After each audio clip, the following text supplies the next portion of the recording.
కాకపోతే uncle. Looking hi కొత్త పెళ్లి కొడుక. Welcome welcome, take your seat. What is this uncle? ఆ పాపారావు గారి తలనొప్పి ఇంకా వదిలించుకోలేదేమిటి? వదిలించుకోవడానికి వాడు ఒంటరి వాడు కాదు, శ్రమజీవుల గాడ్ ఫాదర్. ఆ పార్థసారథి గారి సపోర్ట్ ఉంది వీడికి.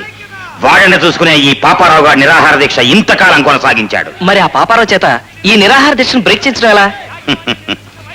రేపు ఉదయానికల్లా వాడి ప్రాణాలే బ్రేక్ అవ్వబోతున్నాయి. దాసు. Okay sir. డ్రైవర్ రంగణ్ణి పట్టుకొని పని పూర్తి చేయిస్తా. That's good.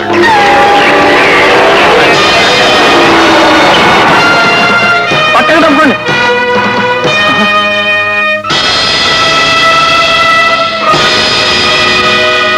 ఈ లారీ డ్రైవర్ ఎక్కడ? పోలీసులు అరెస్ట్ చేశారు. ఎవరతను? నా పెనిమిటి బాబు. ఆడే పాపం ఎరగడు. అన్యాయంగా పోలీసులు పట్టుకెళ్లారు. మీ ఆయన చంపలేదని నువ్వెలా చెప్పగలవు? దాని సాక్ష్యం బట్టి కొట్టి తిరుపతయ్య బాబు. తిరుపతి ఎక్కడ? పరారీలో ఉన్నాడు. పోయింది. తుకారాం, దాదా తిరుపతయ్య పరారీలో లేడు. ఈ దారుణం చేసిన వాళ్ళే అతన్ని దాచేశారు. ఈ ఘోరం చేసిన వాడెవడో నాకు వెంటనే తెలియాలి. దాదా,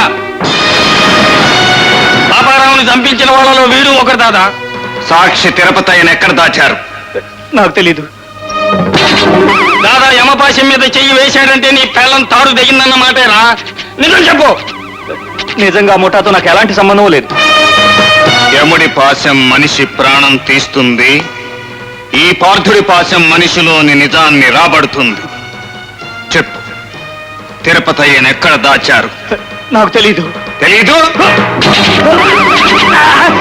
వద్దు, నన్ను చెప్పొద్దు. నిజం చెప్తాను. పాతపేటలో పాడుబడ్డ శివాలయంలో.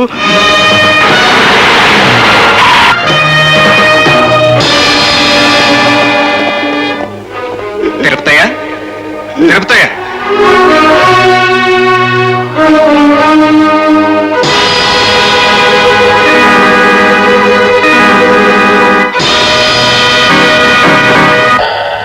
యువర్ ఆనర్, తిరుపతయ్య అనే బడ్డీ కొట్టు యజమాని ఈ హత్య కేసులో ప్రత్యక్ష సాక్షి అని చెప్పిన డిఫెన్స్ వారు అతన్ని కోర్టులో ప్రవేశపెట్టలేకపోయారు.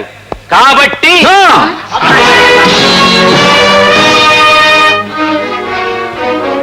సాక్షి కోర్టు గుమ్మం దాకా వచ్చాడు యువర్ ఆనర్. ఏడి, ఎక్కడున్నాడు?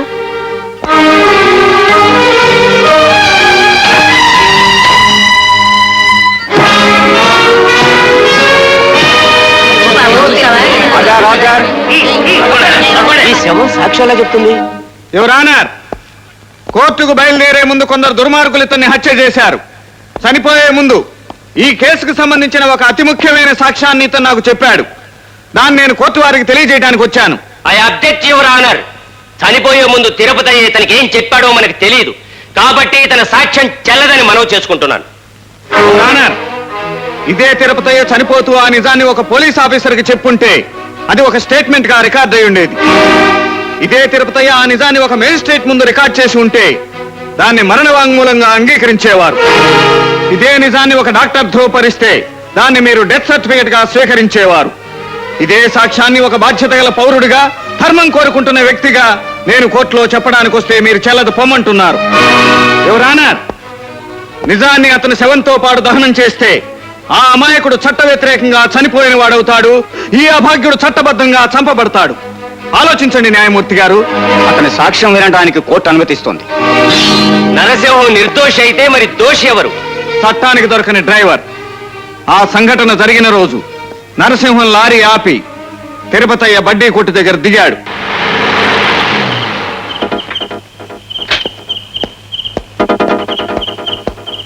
బాబాయ్, చార్మినార్ పెట్టి అగ్గిపెట్టి. ఇదిగో వ్యాపారం అది బాగా సాగుతుందా? బాగానే సాగుతుంది కానీ కుర్రోడు కులాసాగా ఉన్నాడా?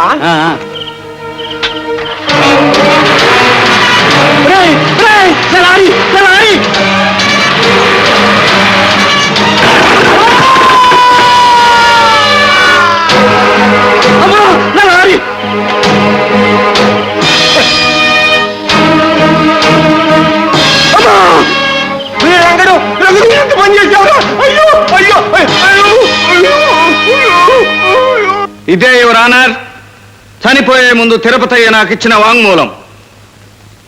కార్మికుల హక్కుల కోసం ఆమరణ నిరాహార దీక్ష సాగిస్తున్న పాపారావు ఈ నాగరిక సమాజంలో అతి హేయంగా క్రూరంగా హత్య చేయబడ్డాడు.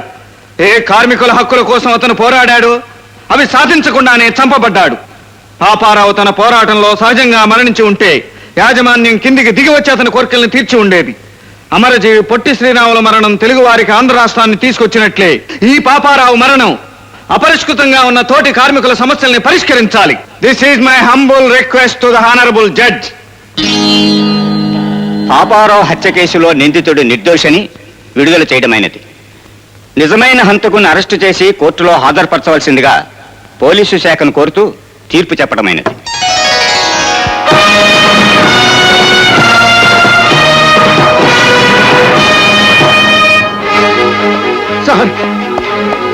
ఏమిట్రా నువ్వు ఇక్కడికి వచ్చావు? పాపారావుని చంపింది నువ్వేనని కోర్టులో రుజువైపోయింది. పోలీసులు నా కోసం గాలిస్తున్నారు సార్. ఇంటికి వెళ్ళారు, షెడ్కి వెళ్ళారు, భయం వేసి ఇక్కడికి వచ్చాను. మీరే నన్ను కాపాడాలి సార్, మీరే నన్ను కాపాడాలి. తప్పకుండా మిగతా వ్యవహారం నేను నడుపుతాను. నువ్వు వెళ్ళి ఆ గదిలో దాక్కో.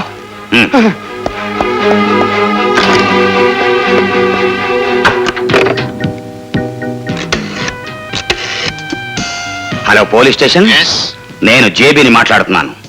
పాపారావు హత్య కేసులో మీరు వెతుకుతున్న నేరస్తుడు రంగడు ప్రస్తుతం నా ఫ్యాక్టరీలో ఉన్నాడు. మరి నా సంగతి సార్? ఓకే ఓకే, మీరు బయలుదేరండి. అదేమిటి అంకుల్, పాపారావుని రంగడి చేత చంపించింది మీరేగా? అవును, మరి ఇప్పుడు మీరే పోలీసులు ఫోన్ చేస్తున్నారు ఏమిటి? వాడు పోలీసులకు దొరికిపోతే మన పేరు బయట పెడతాడు. అందుకని మనమే వాడిని పట్టించేస్తే పెద్ద మనుషులుగా మిగిలిపోతాం. Good morning sir. Good morning inspector, రండి రండి, come on. Constables, arrest him. Sir sir, ఇది అన్యాయం సార్. జేబీ గారికి తెలియకుండా నేనే పని చేయలేను సార్. నేరం చేసిన ప్రతి వేధవికి పెద్దవాళ్ల పేర్లు చెప్పుకోవడం అలవాటు అయిపోయింది. నువ్వు నడు. ఇది చాలా అన్యాయం సార్. సార్, ఇది అన్యాయం sir. Thank you very much. Hello partner, come on come on. ఎవరివిడ వదిన గారా? శశ, మనకి బంధాలు అనుబంధాలు ఉండవయ్యా. మా తాత పేరు చక్రపాణి, మా నాన్న పేరు సారంగపాణి, మన పేరు కోదండపాణి.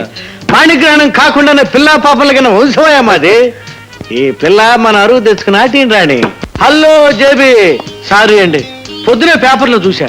లేబర్ కోర్టు పనోళ్ళకి 50 లక్షలు పంచమని మీ మాడు పగలగొట్టిందంటగా. ఏం నీకు సంతోషంగా ఉందా? సంతోషమా? దుఃఖం అండి. ఇప్పుడు 50 లక్షలు ప్యాకాడి నా దగ్గర పీక్కుపోతాను, భయంగా ఉంది. కోత ముక్కల కోదండపాణి, నా ఆట కౌంట్ పడిందనుకోకు. రేపు నీ గతి ఇంతే. కళ్ళు మూసుకుని కార్డులో అయితే కలర్ షో అయ్యే జాతకం అండి నాది. నన్ను ఎవడు ఏమీ చేయలేడు. రోజులెప్పుడు ఒకేలా ఉండవు కోదండపాణి. 2 ఏళ్ల క్రితం ఆఫ్టర్ ఆల్ ఒక వీధి రౌడీలా ఈ ఊరు వచ్చిన పార్థసారథి గాడు ఆకాశం అంతా ఎత్తు ఎదిగిపోయి మనందరికీ కంటకంలా తయారాడంటే కారణం మీరే. ఎస్, మీరే. మామూళ్ల పేరుతో డబ్బులిచ్చి వాణ్ణి ఇంతవాణ్ణి చేశారు. రాజకీయంగానో చట్టపరంగానో మనకింత పలుకుబడి ఉండి కూడా వాణ్ణి ఏమీ చేయలేకపోతున్నామంటే మనలో ఐకమత్యం లేకపోవటమే కారణం. మరైతే ఇప్పుడు ఏం చేద్దామంటారు? రేపటి నుంచి వాడికి మామూళ్ళు ఇవ్వటం మానేయండి. మానేస్తే వాడు మీ గూబ పగలగొట్టే మా పళ్ళు రాలగొడతాడు. అయితే మీ కర్మ అనుభవించండి. లోక్, ఏదో ఒక రోజు మీరంతా నా దగ్గరికే వస్తారు. Mind it. రామ్జీ,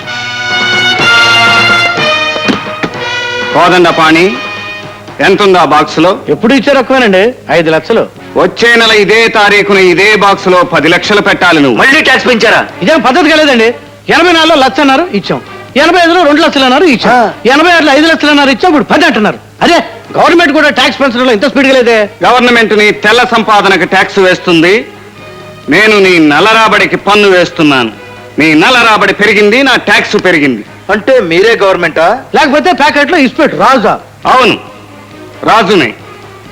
చీకటి సామ్రాజ్యానికి మకుటం లేని మహారాజును. అయితే మేమైనా తక్కువదండి, ట్యాక్స్ కట్టమని మేమంటే మీరేం చేస్తారండి? పెనాల్టీతో సహా వసూలు చేస్తాం. అయితే చూసుకుందాం. ఏమండి, 5 లక్షలకు మించి 1 రూపాయి కూడా మేము వస్తాం.